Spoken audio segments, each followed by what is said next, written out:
Today was an incredibly exciting day in my house. My three youngest children, my three younger daughters, went back to school. First day of school here in Baltimore, Beis Yaakov of Baltimore, as I'm sure many of the other schools are starting, will start in Meretz Hashem.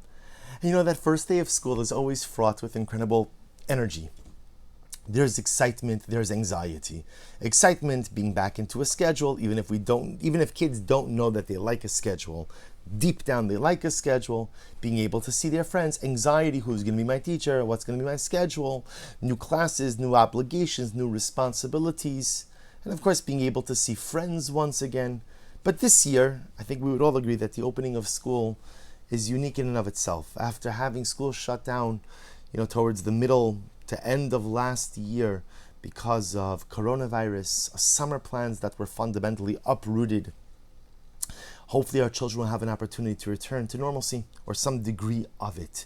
Have an opportunity for good socialization, healthy socialization, and beautiful outlets for their creativity, intellectual and spiritual growth. But something struck me this morning.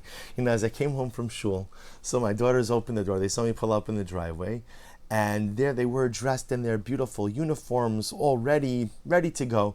And Baruch Hashem, they were each showing me their new shoes. Everyone got new school shoes. It's hard. There's school shoes, there's school weekday shoes, there's weekend shoes, there's Shabbos shoes, there's summer shoes, there's pre-Labor Day shoes, post-Labor Day shoes. Bottom line is a lot of shoes. So Baruch Hashem, they showed me their shoes. And they were so proud and so beautiful. And it's always cute to see, because when you have that, it brought me back a little bit to my childhood. I could tell they're careful how they're walking, right? They're careful where they're walking. We don't want to get it dirty. We don't want to get it creased.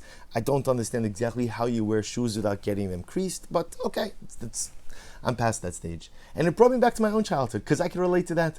You remember that feeling of getting a new pair of shoes or a new pair of sneakers, and you wear it and you're all filled with good pride. And you're careful how you walk. Like, I'm cognizant that I'm not going to go over there. It's a little bit dirty. It's a little bit wet. If chas v'shalom there's a scuff mark or there's a scratch, you try to rub it out. You try to figure it out. And I thought to myself, imagine if we would apply the same standard of care to our neshamas, to our souls, as we do to our new sneakers, to our new shoes. Every single morning, the Ribono Shel Olam gives us a beautiful brand new neshama. Elokai neshama shenasata bi tahorehi. Ribono Shel Olam, the neshama that you have given me is beautiful, it's pure, it's holy. And HaKadosh Baruch Hu, it's amazing. We go to sleep, He takes our neshama, He cleanses it, He purifies it, He purges it. Right? I guess for today's day, He disinfects it, He gives it back to me. And every single morning when I open my eyes, I am blessed to be the recipient of a beautiful new neshama. And what's my job during the day? My job is very simple. Don't scuff it. Don't scratch it. Don't damage it.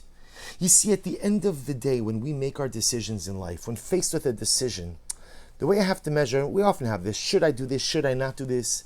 There's a fairly simple way to gauge. Is what I'm doing going to preserve the beauty and cleanliness of my neshama? Or is it chas v'shalom going to tarnish or scratch it? That's the fundamental question I have to ask myself. Will it maintain the purity, holiness, and goodness of my soul? Or will it scratch it and tarnish it?